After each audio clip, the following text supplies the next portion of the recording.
Continuando o curso de hermenêutica, que é a interpretação da Bíblia segundo os princípios por ela ensinados e exemplificados, vamos continuar o capítulo 3. O capítulo 3 trata das regras que são de importância suprema na interpretação da Bíblia. E já vimos a seção 3.1, que trata da interpretação literal, que é a regra de ouro para a interpretação. A maior de todas, a regra máxima é interpretar a Bíblia literalmente.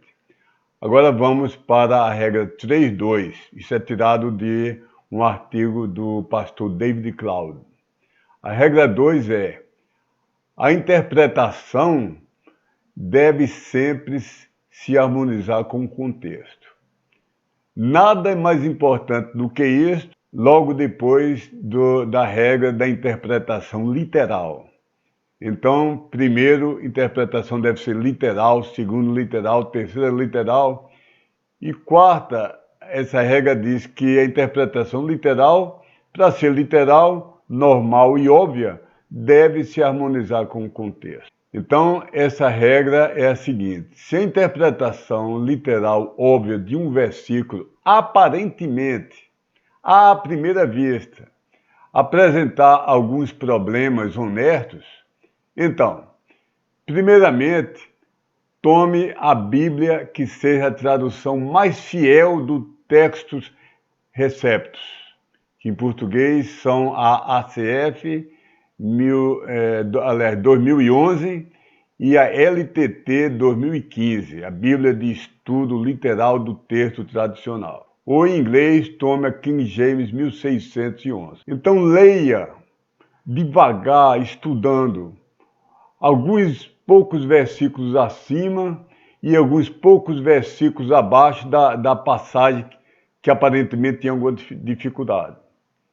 Em 95% dos casos, isso já vai resolver tudo. Leia analisando cada palavra, se precisar, olhe no dicionário.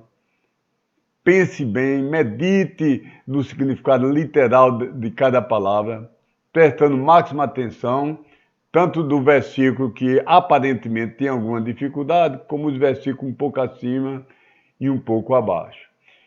E você valorize somente a palavra de Deus, não a tradição da sua denominação, não os comentaristas de séculos passados, pior ainda os comentaristas do presente século, mas valorize acima de tudo, infinitamente acima de tudo, a própria palavra de Deus. Somente se isso não for suficiente, nos raríssimos casos em que ler 2 versículos acima, 2 abaixo, não esclarecer a dúvida, então leia o contexto um pouco maior, 10 versículos acima e 10 abaixo. Leia 3 vezes, medite bem. Se não resolver, leia todo o capítulo 3 vezes, prestando máxima atenção. Se não resolver, em casos extremamente raros, veja o contexto de todo o livro, e em casos raríssimos, talvez poucas dezenas de casos, veja o contexto de toda a Bíblia, porque o contexto de toda a Bíblia, ou de todo o livro, ou de todo o capítulo, ou de alguns versos acima e os versos abaixo, vão interpretar aquela passagem com aparente dificuldade. Uma coisa boa é você, quando fizer a disciplina síntese bíblica, ou síntese da Bíblia, você quase que memorizar, para cada livro da Bíblia, qual é o assunto principal dele, qual é o objetivo dele, qual é o contexto histórico e bíblico, qual é o versículo-chave daquele livro, quais são as palavras-chave. Vamos ver alguns exemplos. A gente aprende muitas vezes mais através dos exemplos. Eu dei o conceito dessa regra, que é esclarecer as dúvidas olhando o contexto. Vamos ver alguns exemplos que nós vamos aterrissar em solo firme. Exemplo 1. 2 Timóteo 2,16, na LTT, está escrito assim: mas dos profanos falatórios sem sentido, fica tu longe, porque, resultando para maior impiedade, crescerão.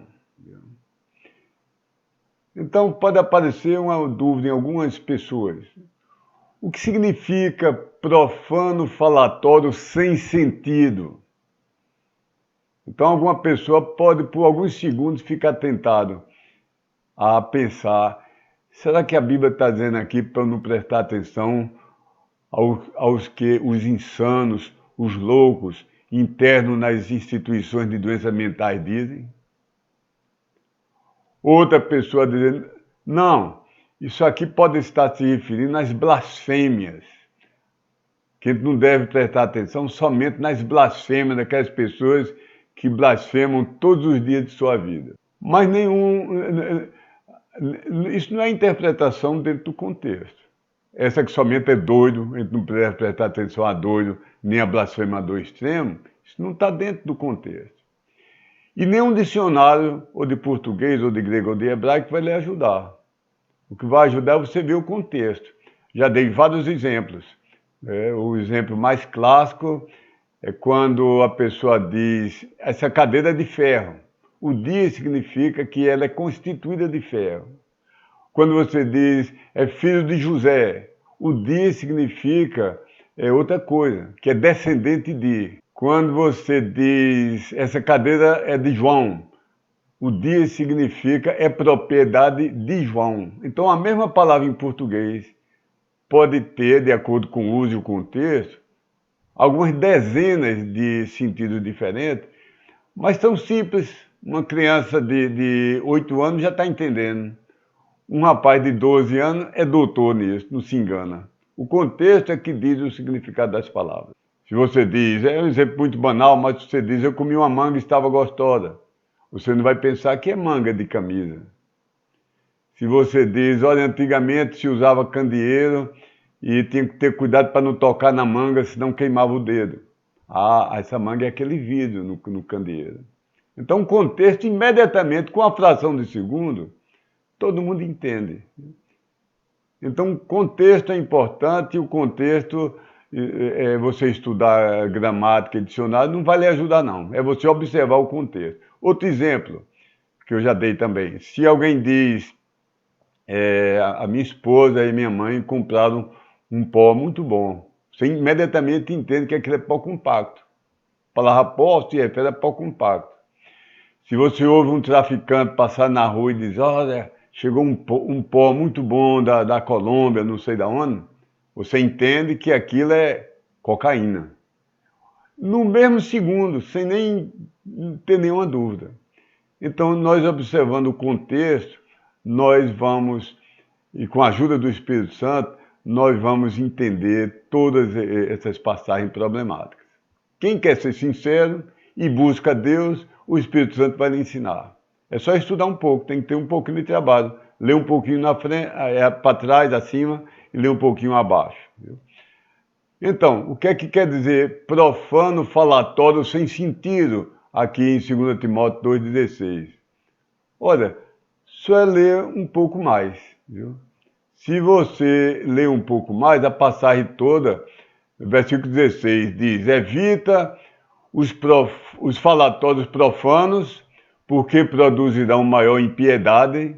17, e a palavra deles roerá como gangrena, entre as quais são Himeneu e Fileto, os quais se desviaram da verdade, dizendo que a ressurreição era já feita, e perverteram a fé de alguns.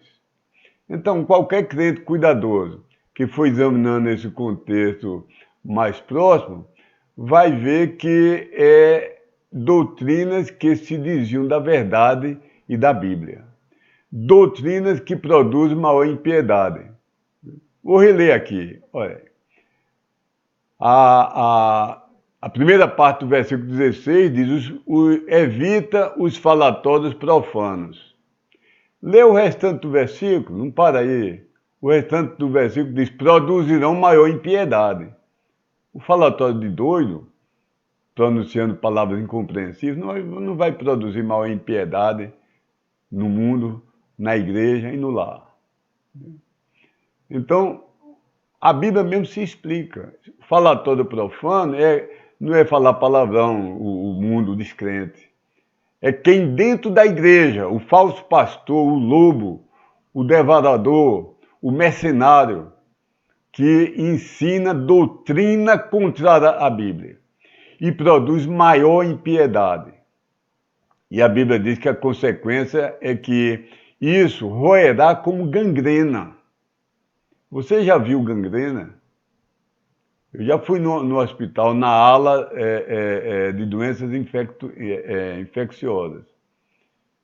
E até o mau cheiro, eu quase tive ânsias de vômito.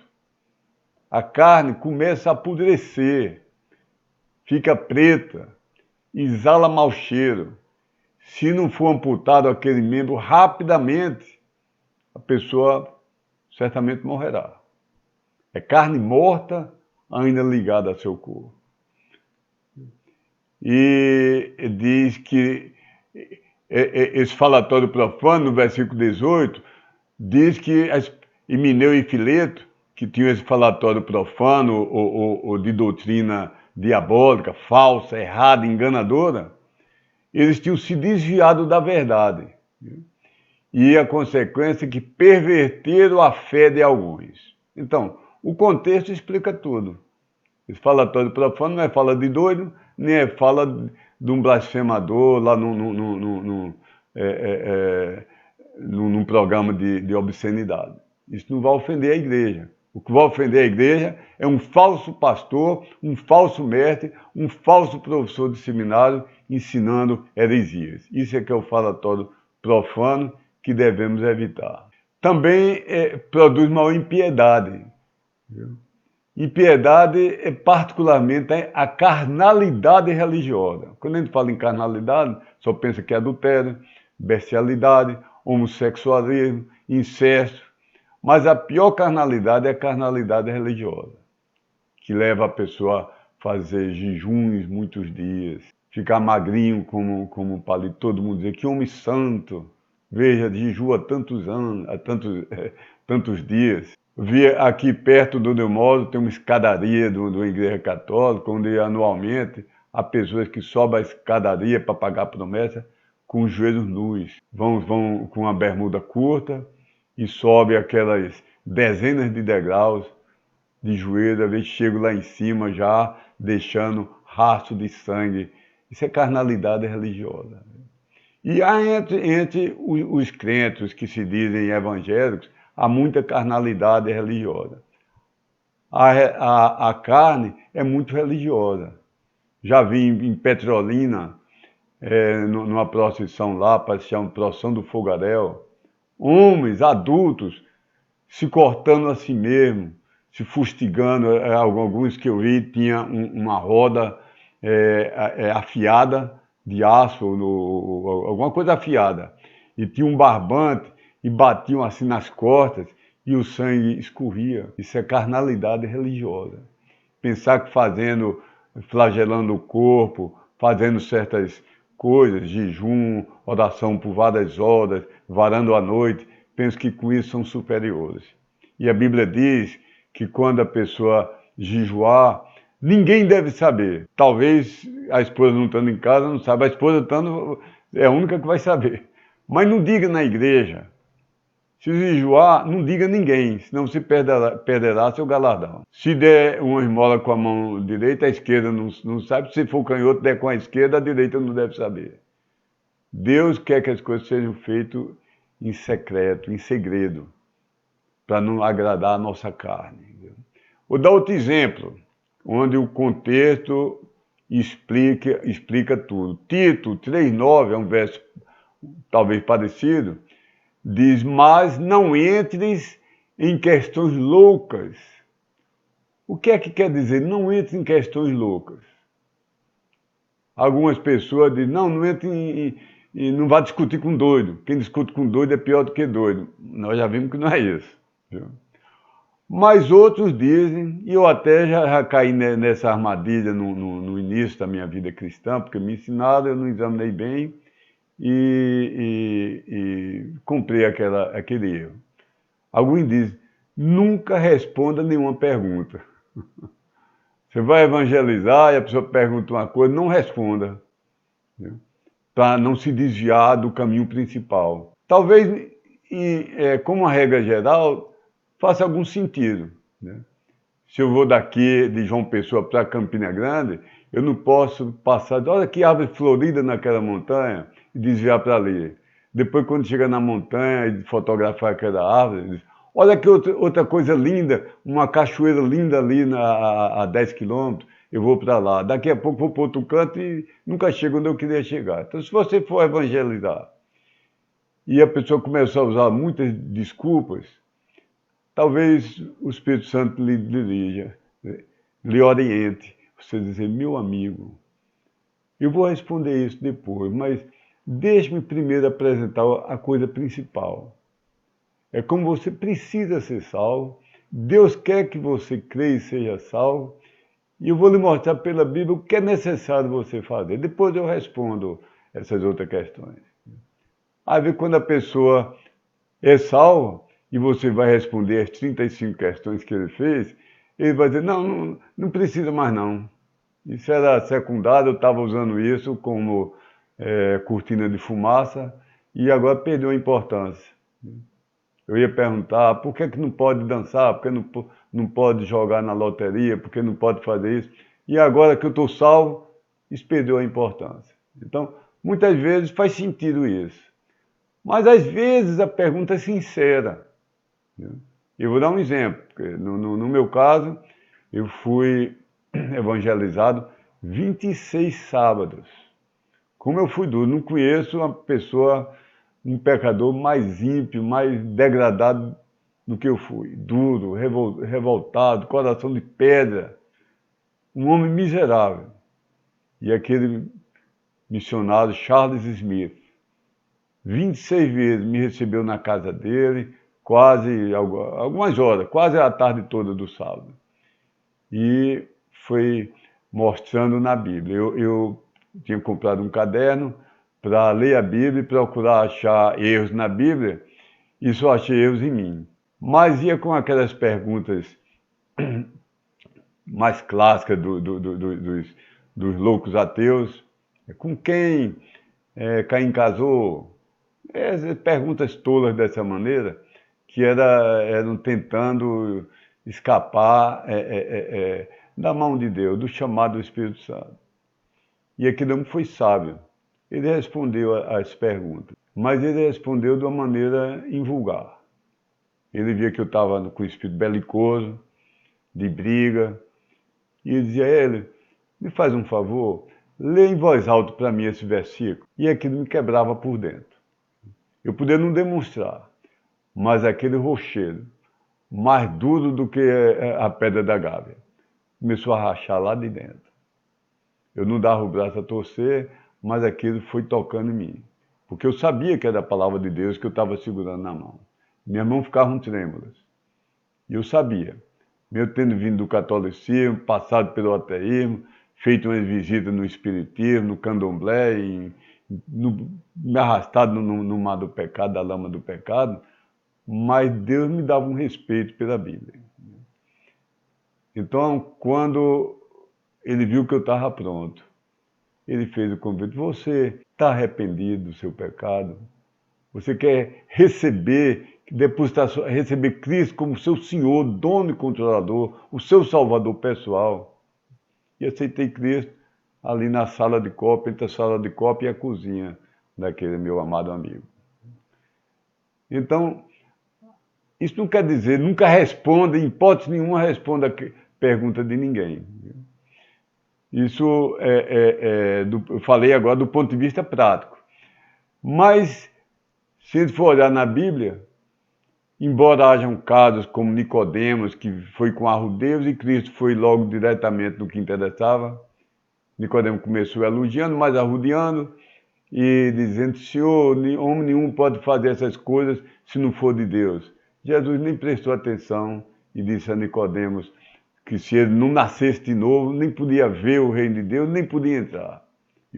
Não respondeu a pergunta de Nicodemos, porque tinha uma coisa muito mais importante, e que Nicodemos amou muito mais aquela pergunta, aquela resposta, do que o que ele estava esperando.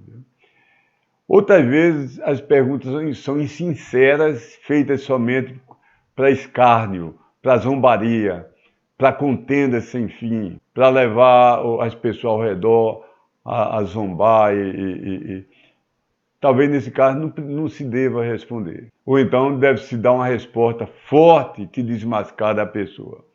Em Mateus 22:17 foi perguntado a Cristo: é lícito pagar o tributo a César ou não? Jesus, porém, conhecendo a sua malícia, disse: por que me experimentais, hipócritas? Mostrai-me a moeda do tributo. Versículo 21, Cristo diz: dai, pois, a César o que é de César e a Deus o que é de Deus. Então tem ocasião de responder com amor, tem ocasião de responder repreendendo e tem ocasião também de não dar resposta. Viu? Uma vez perguntaram a Jesus Cristo, em Mateus 21:23-27, diz: com que autoridade faz isso? E quem te deu tal autoridade? E Jesus respondendo disse-lhes: eu também vos perguntarei uma coisa. Se me disserdes, também eu vos direi com que autoridade faço isso. O batismo de João, de onde era? Do céu ou dos homens? O Cristo respondeu uma pergunta com outra pergunta muito mais forte, mais reveladora. E, versículo 27, ele disse: nem eu vos digo com que autoridade faço isso. Como os hipócritas não responderam à pergunta de Jesus para não serem desmascarados e por covardia, Jesus disse: já que vocês não me responderam, eu também não respondo a vocês. Então, visto essas exceções, na maioria dos casos, Jesus respondeu todas as perguntas. Jesus respondeu, aliás, na maioria dos casos respondeu todas as perguntas, eu devia ter dito, somente não respondeu umas poucas perguntas, quando era dos hipócritas e dos zombadores. Mas todas as perguntas sinceras, Jesus respondeu. Quando ele evangelizava, Jesus respondia as perguntas, quando notava que havia sinceridade da parte da pessoa. Portanto, a interpretação inicial que diz, está dizendo que nunca devemos responder nenhuma pergunta, em hipótese nenhuma, evidentemente está errada pelos exemplos da Bíblia e pela experiência prática. Novamente, aliás, qualquer crente cuidadoso que examinar o contexto mais próximo, para cima e para baixo do versículo, encontrará a resposta logo na segunda metade do mesmo versículo em pauta. Olha, eu vou repetir. Tito 3:9. Não entres em questões loucas. Porque o crítico da Bíblia, o mau interpretador, o distorcedor da Bíblia, parou no meio do versículo. O resto do versículo já explica, dá o contexto. Vou repetir, não entre em questões loucas, vírgula, genealogias e contendas, e nos debates acerca da lei, porque são coisas inúteis e vãs. Esse debate eu poderia dizer brigas verbais, guerras verbais. Então, o que Paulo está escrevendo, aliás, são palavras de Deus usando a mão de Paulo para escrever. Cada palavra da Bíblia é palavra de Deus. Usou o vocabulário dos homens, mas é originalmente, desde o início, desde o primeiro segundo, desde a primeira gota, desde o primeiro pixel do pergaminho onde foi escrito, é palavra 100% de Deus, somente de Deus, embora usando o vocabulário e o estilo da pessoa que ele usou como uma amanuense. Os escritores da Bíblia são só os escritores, mas o autor de cada palavra, de Gênesis 1 até Apocalipse 22, o autor é somente Deus, totalmente Deus, somente Deus. Cada palavra é plena, verbalmente inspirada. Então, voltando aqui, o contexto esclarece que o que Paulo está escrevendo inspirado, assoprado, a palavra de Deus colocada na mente dele e escrita com a mão, Deus protegendo para não errar. Deus está dizendo para a gente não ficar discutindo de genealogia. Quem vê essa genealogia aqui em número, está assim, aqui em 1 Reis está assim. E e perder tempo discutindo coisas que muitas vezes são insignificantes, e levando a brigas, a contendas e a guerras acerca da lei. Então é isso que o contexto elucida, explica, que não se deve brigar por perguntas insinceras e que visam começar uma interminável disputa de palavras. São perguntas que não visam sensatamente buscar e chegar à verdade e depois abraçá-la, mas ao contrário, somente visam debater por debater. Então ele deve fugir dessas coisas. Um último exemplo, nessa parte, essa são 3.2. Exemplo 3. Eu acho que pelo menos 90% dos erros mais básicos de todas as seitas, heresias, seriam muito fáceis e rapidamente eliminados, até mesmo por um rapazinho inteligente, sensato, ou até mesmo por um recém-convertido, se para cada erro doutrinário que a seita quisesse enganar aquela pessoa com aquele erro, ele pedisse 20 minutos para ler em voz alta várias vezes, desde 10 versículos acima até 10 versículos abaixo. Por exemplo, conheci um homem na cidade de Campina Grande, que era recém-convertido, não conhecia quase nada ainda da Bíblia, fazia pouco tempo que ele tinha sido salvo, vinha de uma família católica, católico não lê a Bíblia, e tinha passado também, como eu, pelo espiritismo, por materialismo, por ateísmo, e com pouco tempo de salvação, veio um senhor Pedro, que não tinha igreja. Cada dia da semana ele ia para uma igreja de doutrina completamente diferente. Ele disse na segunda-feira ia para uma igreja batista, na terça ia para uma igreja presbiteriana, na quarta ia para uma pentecostal, na quinta ia para uma Deus é Amor, e depois ia na Adventista do Sétimo Dia, e não era membro de nenhuma, não contribuía financeira com nenhuma, mas ele não gostava de ficar em casa, e todas as noites ia para uma igreja de doutrina completamente diferente, às vezes diametralmente diferente. Mas ele era pentecostal, uma coisa que em todas essas igrejas que ele ia tinha algum matiz pentecostal. Então chegou a esse recém-convertido e levou 1 hora tentando convencer que ele tinha que falar umas línguas lá esquisitas. E aquele jovem senhor, somente com a ajuda de Deus, que ele nunca tinha ouvido falar daquilo, ele ouviu, com toda gentileza, educação. Depois disse: Senhor Pedro, me empreste sua Bíblia, que eu estou sem a minha aqui. Deixa eu ler aqui em voz alta, todo o Atos capítulo 2. Depois ele perguntou: Irmão Pedro, o milagre foi no falar, não foi no ouvir. Tá certo? O senhor Pedro disse: tá certo. Não é que as pessoas falaram em hebraico, aramaico, e um entendeu num idioma ou no outro, não. O que ocorreu é que, daqueles 120 discípulos no dia de Pentecostes, alguns falaram numa língua, outros falaram no outro, num total de 16 línguas. Então, o rapaz, aquele jovem senhor, disse... O versículo 6 não diz: cada um o ouvia falar na sua própria língua. O versículo 8 não diz: como, pois, os ouvimos, cada um na nossa própria língua em que somos nascidos. Ora, senhor Pedro, disse aquele homem, porventura tais versos não implicam que cada um desses 15 ou 16 idiomas falados pelos discípulos era o idioma de nascimento de pelo menos alguns dos presentes? Seu Pedro embranqueceu, empalideceu. E o rapaz continuou. Isso não implica que a pessoa que ouvia podia traduzir as palavras para os que desconhecessem o idioma do seu nascimento?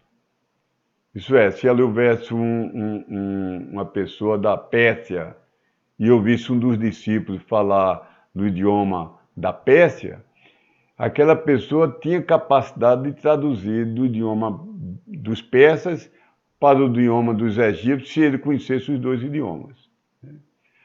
E o rapaz diz, olha, pelo que eu ouço dizer, na sua igreja é muito diferente. Por favor, como é que o senhor pode explicar essa diferença entre a prática das igrejas pentecostais de hoje e o que encontro aqui em Atos 2? Se o senhor me mostrar uma igreja pentecostal onde o padrão de língua sempre seja como em Atos 2, eu gostaria de saber o que devo fazer, se for da vontade de Deus, para eu que também receba esse dom.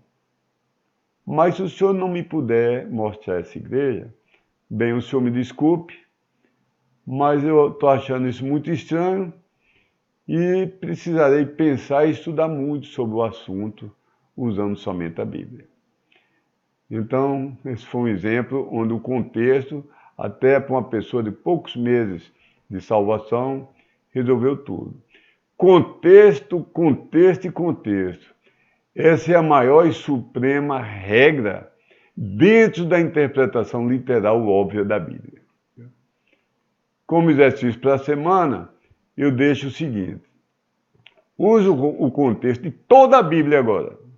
Não é só um capítulo, não é só um livro da Bíblia, mas use o contexto de toda a Bíblia para provar que João 14, 28 não ensina que o Filho é de natureza inferior ao Pai e que, portanto, não é Deus, como os testemunhos de Jeová ensinam. Faça esse exercício. Procure versos que ensinem que o Filho é igual ao Pai. O Filho é igual a Deus. Procure versos que ensinem que o Filho e o Pai são um só, são uma unicidade, são um só Deus. Talvez alguns primeiros versos para você examinar são João 10, versículo 30, 5, versículo 18, Filipenses 2, 6, 1 João 5, 7, no verdadeiro texto da Bíblia, que é o Textus Receptus, e ache outros versículos. E explique. Este é o exercício para essa semana. Então, Deus lhe abençoe, meu aluno, e lembre sempre, em primeiro lugar, interpretação literal, normal e óbvia, mas respeitando o contexto. Deus lhe abençoe.